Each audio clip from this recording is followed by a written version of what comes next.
بازاڕی سەرەکی باوەندەوە ئاژەڵانە جیاواز لە بازاڕ ئاسایەکانی تری کەرکووک لێرە کڕین و فرۆشتن بە هەموو جۆرە ئاژەڵ و باڵندەیەکەوە دەکرێت.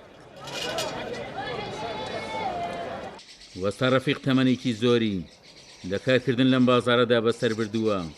ئەو باس لەوە دەکات جوانی بازارەکە لەوەدایە کڕین و فرۆشتن و زۆر جاراڵ و گۆڕیش بە باڵندە و ئاژەڵەکانیش دەکرێت.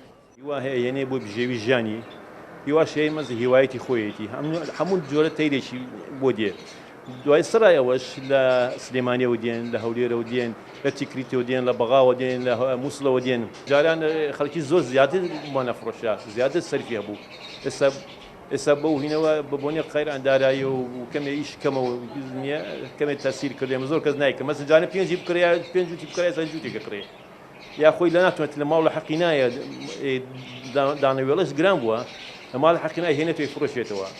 بەڕای هۆگرێکی باڵندەکانی شەوە مامەڵەکردن لەگەڵ باڵندەوە ئاژەڵان خواستێکی تاکە کەسیە وەگەو دەڵێ بەشێک لە وڵاتیان باڵندەی ماڵیان خۆشتر دەوێت. ئیزامە خۆی هیوایەتە دەبێت یعنی بە سێ و بە مۆس بە یەواشی بە پسکیت ئەمە خەریکێبی حتا ما ئەبێتە ماڵی یعنی نابێت زەخت بکەی لەسەری.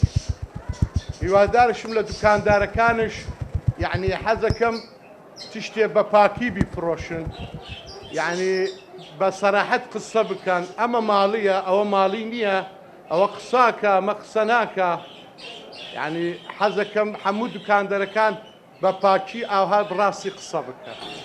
وە کەسبکەرانیان بازاڕە میلیە باسی لێوە دەکەن قەیرانی دارایی کاریگەری نەرێنی لەسەر دۆخیان بازارەش کردووە بەڵام کاری بازارەکەی ڕانەگرتووە چونکە بەر لە هەر شێت کڕینی باڵندەکان خواست و ویستیارە زومەندانی مرۆڤەکانە.